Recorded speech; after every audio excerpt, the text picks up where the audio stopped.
NHS നിർത്തലാക്കുന്നു, അതുപോലെ നഴ്സുമാരെല്ലാം കൂട്ടത്തോടെ നാട്ടിലേക്ക് പോകുന്നു, മലയാളികളെല്ലാം പിരിച്ചുവിടുമോ, എന്തൊക്കെ ആശങ്കകളല്ലേ. എന്തെല്ലാം പൊട്ടത്തരം ആൾക്കാർ പറഞ്ഞു വിട്ടണേ. എന്താണ് ശരിക്കും സംഭവിച്ചത്? എന്താണ് പ്രധാനമന്ത്രി പറഞ്ഞത്? ഒന്നും മര്യാദയ്ക്ക് വായിക്കുകയില്ല. അങ്ങ് വായിത്തോന്ന കോതയ്ക്ക് പാട്ടെന്ന് പറഞ്ഞാൽ ആല് വിളിച്ചു പോവുക. പക്ഷെ ആളുകളെ കൂട്ടാനും പബ്ലിസിറ്റിക്കും അല്ലെങ്കിൽ വീഡിയോകളുടെ റീച്ച് കിട്ടാനും ആണ് ഈ അബദ്ധ പ്രചാരണങ്ങളൊക്കെ നടത്തുന്നതെങ്കിൽ നിങ്ങൾ ആദ്യം കാര്യം മനസ്സിലാക്കുക. എന്താ അവർ പറഞ്ഞത്?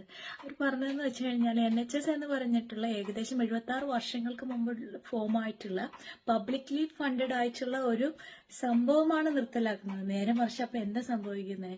ഇത് നേരെ ഗവൺമെന്റിന്റെ അണ്ടറിൽ വരികയും ഈ എംപ്ലോയീസ്, അതായത് NHS ജോലി ചെയ്യുന്ന എല്ലാ എംപ്ലോയീസും സെൻട്രൽ ഗവൺമെന്റിന്റെ എംപ്ലോയീസ് ആയി മാറുക ചെയ്യുന്നത്.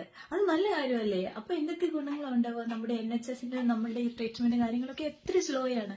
അതെല്ലാം മാറിയിട്ട് ഒരു പെട്ടെന്ന് ആക്ഷൻ എടുക്കുന്ന അല്ലെങ്കിൽ പെട്ടെന്ന് ഒരു ട്രീറ്റ്മെന്റ് കിട്ടുന്ന അങ്ങനെ ഒരു രീതിയിലേക്ക് മാറി കഴിയുമ്പോൾ എല്ലാം കൊണ്ട് ഗുണമല്ലേ? എന്തിനാ ഈ പൊട്ടത്തരമൊക്കെ പറഞ്ഞു കൂട്ടണേ?